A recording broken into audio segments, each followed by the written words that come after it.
Welcome to the Formidable Genealogist Studio Unfiltered, where we get a little sassy.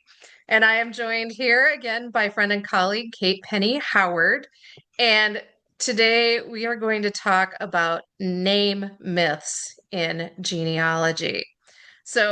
Kate, go to her website, katepennyhoward.com. It's EY on Penny. She has a lot of DNA guides that you can purchase, PDF guides, and also it lists various talks that she gives. She's a well-known genetic genealogist and genetic genealogist speaker.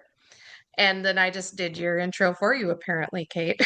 That's okay. Yeah. So, let's talk about some name myths in genealogy. What comes to mind? Well, what comes to mind for me is a certain genealogist out there who is always posting about Ellis Island. And there is always somebody who is willing and able to present themselves to be trolled and dragged by her. And she does it with such grace and class. Right. Uh-huh. That's you, sis. Yeah, it's very straight to the point. So, Ellis Island, no names were changed at all. And that is one of, I don't know, do you think that's the most persistent myth in genealogy? I kind of think it might be. I think the Cherokee Princess might win over Ellis Island, but Yeah. Yeah, I don't post about the Cherokee Princess one so much. That's probably more in your neck of the or woods with the DNA Amy's stuff. Roundhouse. Yeah, yeah. Yeah, Amy Rose Haynes, who's a member of the Cherokee Nation. Um, Yeah. So, what do you think about the Ellis Island myth? Where do you think all of those family stories came from? Well, it's certainly true that immigrants' names shifted, changed spelling, or were truncated, right? Yeah. I had a case where I was working on where the name was Zelensky originally, but when they emigrated, it was Zell.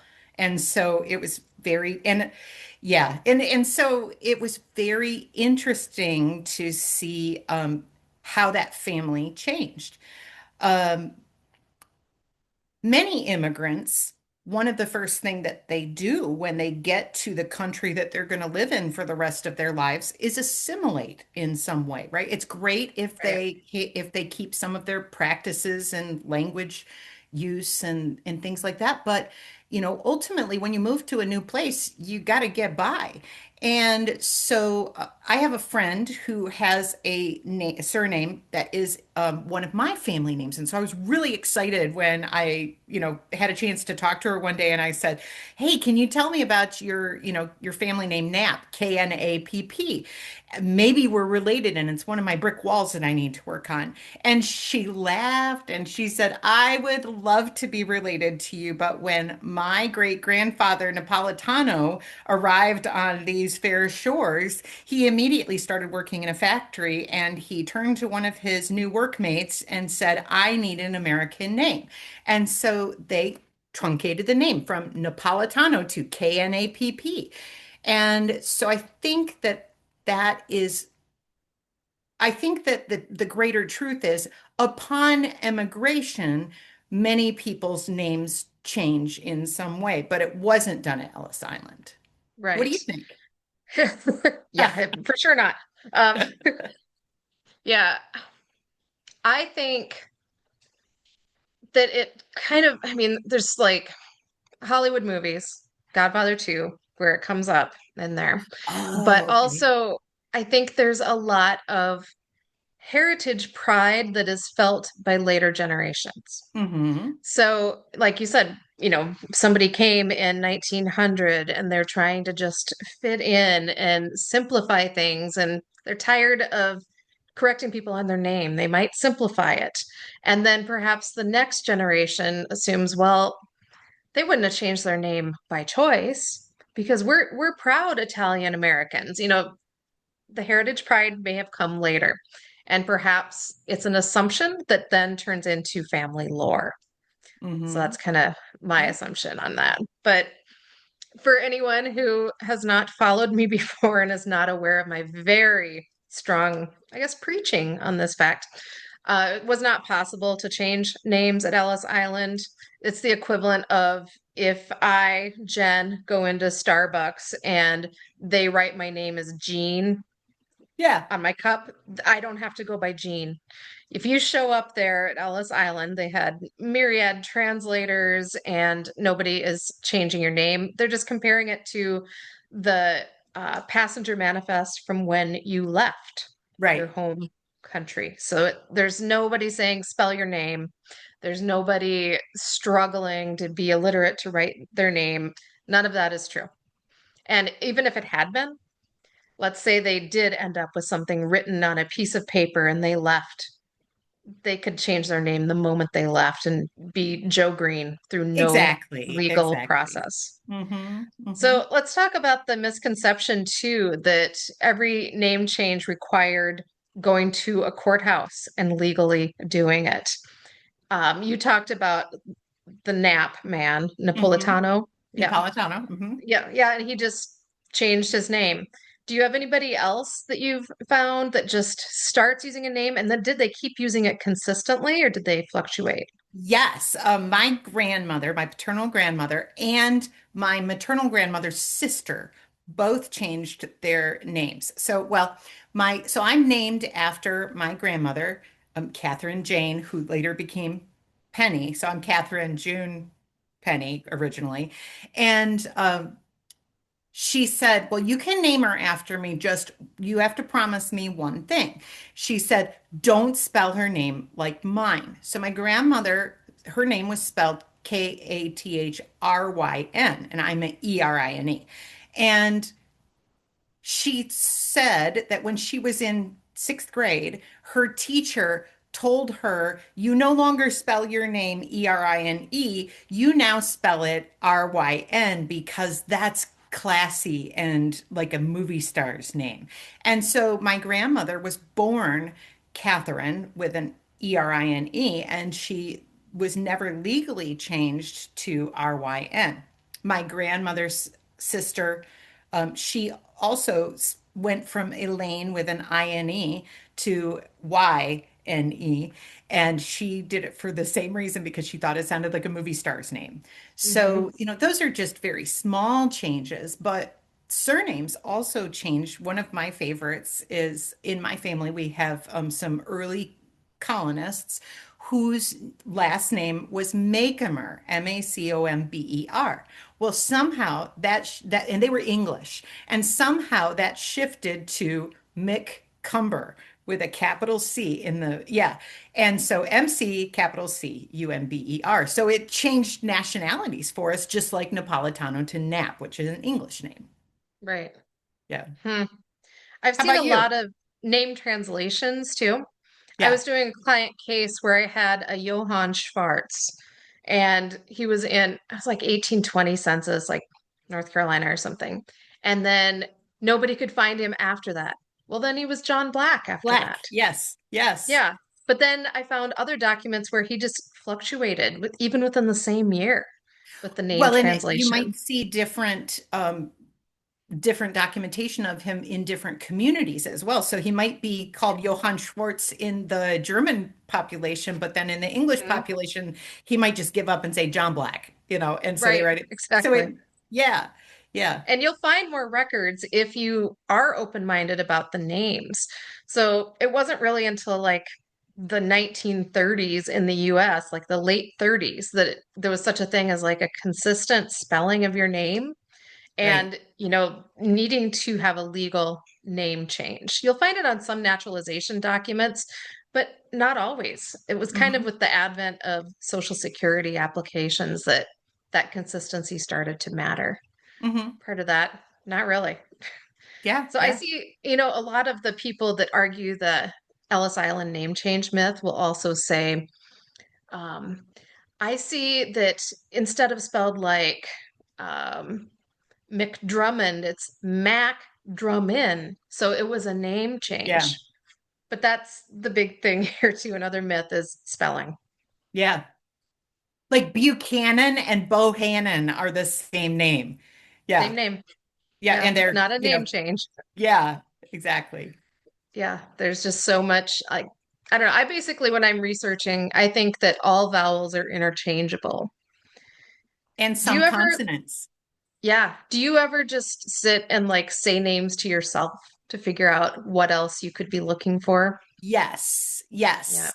I will sit there and fret about what names could actually be and where they could be. Yeah, what right. where I could really find them. Because once I found my ancestor Rufus Hathley, Hathley, who is also called Hatherley and spelled in various different ways, but I couldn't find him on the census that I really needed to find him on because he and his whole family had been enumerated as Hathaway, which is a different name. So Mhm. you know, oftentimes I'm sure, people were mealy-mouthed or had a funny accent or whatever, and the enumerator was like, "How do you spell that?" And they say, "I can't spell." And so they just kind of wing it. And so, Right. yeah, but I wouldn't have ever found Hathaway if I hadn't been looking for it. Right. And it helps me too to look at the top of the page and see who the census enumerator was. If it was, a family that's newly arrived from France and you've got John O'Quinn as the enumerator, then I'm going to try to think of how an Irish man would spell that name. Oh, that's a Yep. great idea. Yeah.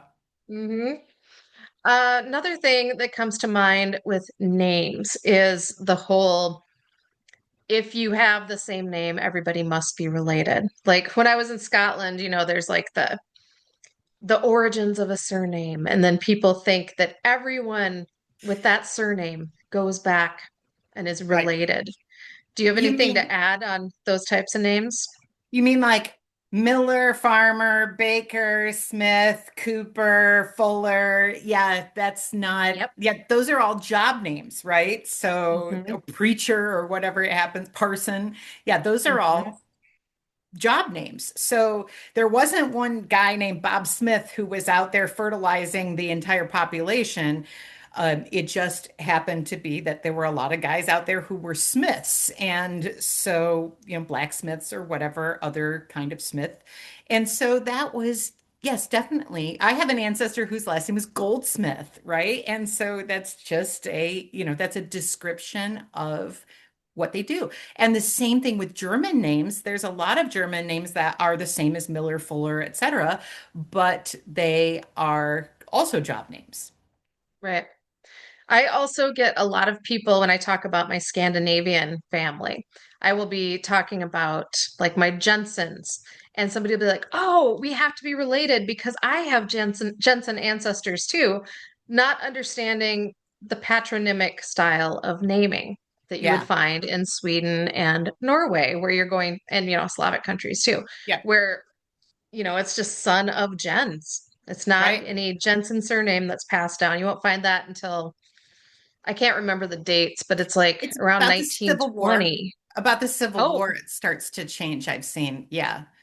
in Because this is, within the Scandinavian countries, though, it oh, switched yeah. like 1920 is Mm. when they switched to requiring a Western style surname to be passed down. But like Oh, in South Dakota, my second great grandfather, Jacob Jensen, his brother was Jens Strandval. He picked the farm name. So you can have, those close relationships, even though there's no name shared. So hmm. it's always And fun. yeah, and spelling is another thing. So there was a legend in my family. Penny is my dad's family surname, and they were from Northern Ireland. They were Presbyterian. My great grandfather told everybody that there were two different ways to spell the name. There was Penney, and that's how the Protestants spelt it, and there was Pennny, and he said that's how the Catholics spelt it. Well, my double third cousin, who still lives in our ancestral village, she spelled it Pennny, and we had a conversation about it, and they were Presbyterian, and so it didn't really make much sense. And then she says, "Yeah, but my uncle spells it Pennnie." And so there's she's my third cousin. He would be my second cousin once removed. And we have three different spellings of Penny, which is not a hard name to spell. Mm-mm. Yeah. I saw because I used to believe that, my ancestor would have spelled his own name the same way his whole life if he was literate. But I saw it was a probate packet from 1794, I believe, where the same very educated man spelled his last name was McFarlane, spelled it with a PH, then with an F, sometimes with an LAN and D at the end, and sometimes with an LIN, all within the same document. Oh, And yeah. this guy was a justice of the peace, extremely literate, extremely Yeah. educated. Well, Shakespeare, right, who died around 1603, I think, he he has like six surviving signatures and they are spelled six different ways. Yep, And yeah, and clearly he knew how to spell. right. So don't overlook those name variations because, consistent spelling just was not a thing that your ancestor would have been concerned with. Right. One of the other things that people talk about all the time too is that my ancestor's name was changed by the census enumerator because they wrote down, a slightly different name. But Yeah. honestly, again, a myth because your ancestor would have never seen what the census enumerator wrote. Right. Yeah, Rufus Hathaway did not change his name to Hathaway because an enumerator misunderstood the name. Yeah. Right, exactly. So nobody had the power to change someone's name just by writing it on some sort of government form. So, Yeah. yeah, Except for my grandmother's sixth grade teacher. right, exactly. Well, thank you for joining me for this little chat about names, and we will continue to debunk more genealogy myths in the future. Thank you.